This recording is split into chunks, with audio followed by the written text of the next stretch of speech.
Hello students and my dear friends, how are you? Myself RV Singh Lodhi. Students, मैं आज आपके लिए एक टॉपिक लेके आया हूँ जिसमें हमें एलसीएम सीखना है।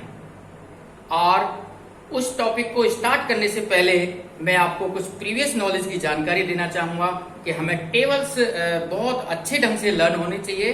और उस टेबल के बिहाफ पर आज हम एक नया काम करने वाले हैं, एलसीएम। जैसा कि मैंने बताया था पहले कि मल्टीप्लिकेशन में टेबल्स की बहुत ज़्यादा जरूरत होती है, लेकिन स्टूडेंट्स मैं आज आपको बताना चाहूँगा कि टेबल्स का जो मेन रोल आता है वो एलसीएम में कैसे आता है, और उसको मैं आज आपके सामने सिखाने वाला हूँ। तो आप सीखने के लिए तैयार हैं? शुरू करते हैं। देखिए, टेबल्स की नॉलेज सबको आती है। 6 की टेबल मैंने लिखी हुई है, 10 की मैंने टेबल लिखी हुई है। तो मेरा जो टॉपिक है कहता है लीस्ट कॉमन मल्टीपल, नाम है एलसीएम। तो तीनों वर्ड का मतलब हमें पता लग रहा है, जैसा कि इसका नाम है बिल्कुल काम भी इसका इसी प्रकार का है। So today we will discuss about LCM minimum 3 methods. मैं आज आपको इस एलसीएम को 3 मेथड से अपनी वीडियो के माध्यम से आप तक पहुंचाना चाहूंगा। तो पहला मेथड मेरा जो ओरिजिनल है, जो ओरिजिन है उसके अकॉर्डिंग मैं आपको समझाने वाला हूं कि एलसीएम होता क्या है। स्टूडेंट्स, एलसीएम का जैसे नाम है लीस्ट कॉमन मल्टीपल, तो हम शुरुआत करते हैं मल्टीपल से। और आज की हमारी प्रीवियस नॉलेज मल्टीपल आप देखेंगे, जैसे मैंने 6 को 1 के साथ मल्टीप्लाई किया है तो 6 आ गया, 6 को 2 के साथ मल्टीप्लाई है तो आपका 12 आ गया। So what are these?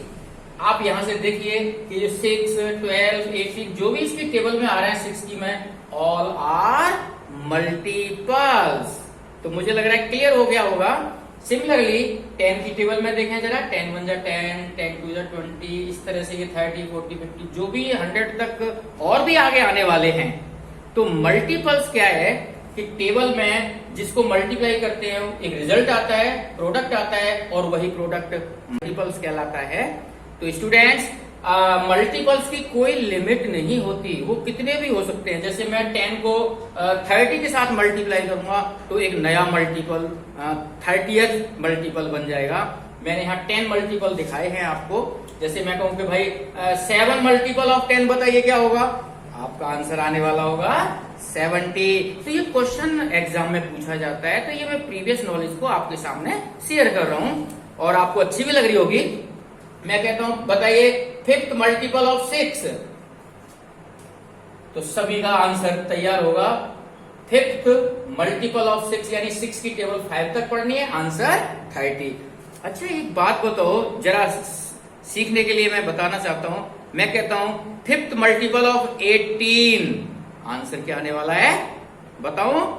आप तो जवाब देने वाले नहीं, 90।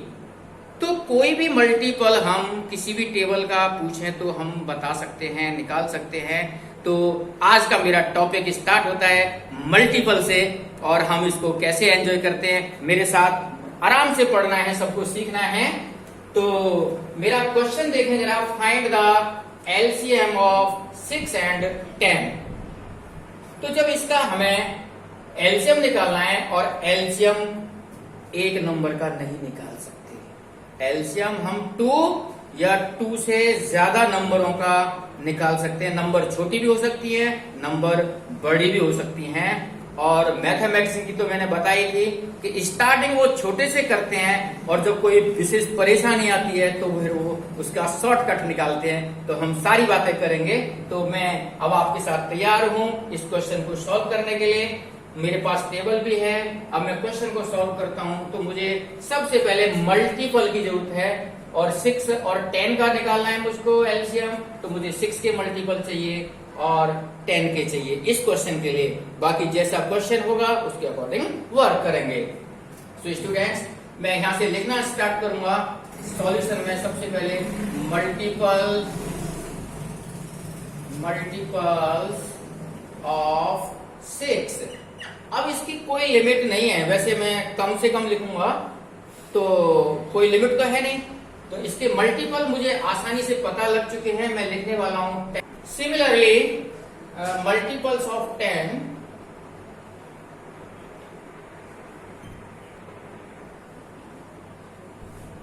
स्टूडेंट्स, इस तरह से मैंने आपके सामने मल्टीपल ऑफ 6 लिखे हैं, मल्टीपल ऑफ 10 लिखे हैं। मैंने कुछ भी नहीं किया, यहां से उठा के इनको यहां रख दिए है।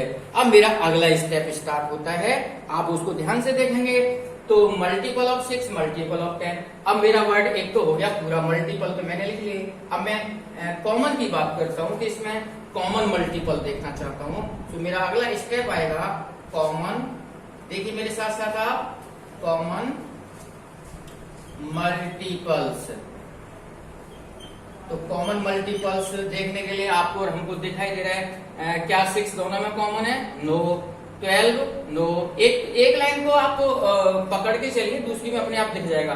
6 के लिए आंसर मिला नो, 12 के लिए आंसर मिला नो, 18 के लिए नो, 24 के लिए नहीं दिखाई देता सेकंड में। अब आ गया 30, फर्स्ट लाइन में 30 है हमारा, 6 की लाइन में और 10 की लाइन में भी 30 है। इसका मतलब मैंने इसको सर्कल कर लिया कि मुझे ये मेरा अपना एक कॉमन दिखाई देने लगा। इसी टाइप से देखते हैं next 36 no, 42 no, 48 no, 54 no, 60 6 की टेबल में मिलता है 60, तो मैंने इसको सर्कल कर दिया। और यहाँ हमारा 10 की लाइन में बनता है, इस तरह से मुझे दिखाई दे रहा है। अगर मैं और इनको एक्सटेंड करता तो कुछ नए मल्टीपल्स भी और कॉमन आगे दिखेंगे। तो नाउ आई एम राइटिंग कि कॉमन मल्टीपल्स हमें क्या दिखाई दिए इसके अंदर, तो बड़ा सिंपल है। एक पहला तो हमें दिखाई दे रहा है 30, हमने उसको लिख लिया, और दूसरा 60, और इस तरह से हमें पता लग रहा है कि अभी और भी आने वाले हैं। इट मीन्स कि हमें इतना मिल गया, इससे ठीक है। आगे क्या करना है? अब दो बातें पूरी हो गई, मल्टीपल्स भी आ गए, कॉमन भी सर्च कर लिया आपने हमने, अब रह गया लीएस्ट। अब इनमें जो कॉमन आए हुए हैं उसमें सबसे छोटा 30। सो अब हमारा क्वेश्चन आता है कि सर इसका जो एलसीएम आ गया, अब मैंने यहाँ शॉर्ट में लिख दिया है एलसीएम इज इक्वल टू 30। मैं आशा करता हूं कि ये आपको अवश्य ही समझ में आया होगा। एलसीएम जब 2 नंबर का निकालते हैं तो दोनों के मल्टीपल लिखेंगे। अगर हमें 3 नंबर का भी निकालना हो तो मैं आपको बताना चाहता हूं कि अगर 3 नंबर्स का भी एलसीएम निकालेंगे इस मेथड से तो वहां एक लाइन और बढ़ जाएगी। फिर हम तीनों में से कॉमन सर्च करेंगे और फिर उसी तरह से जो भी छोटा नंबर आएगा वही हमारा एलसीएम कहलाएगा, क्योंकि लीएस्ट सबसे छोटा चाहिए हमको। तो स्टूडेंट्स, एक मेथड मैंने सिखाना था, 2 नंबर हो, 3 नंबर हो, 4 नंबर हो, डोंट वरी, चिंता की कोई बात नहीं है। इसी तरह से आपको समझ के करना है। तो मैं अब आपको चाहूंगा कि यहाँ से इस मेथड को मैं फिनिश करता हूँ। मुझे आशा है कि ये आपको समझ में आया होगा। Tell me pretty lies, look me in the face, tell me that you love me, even if it's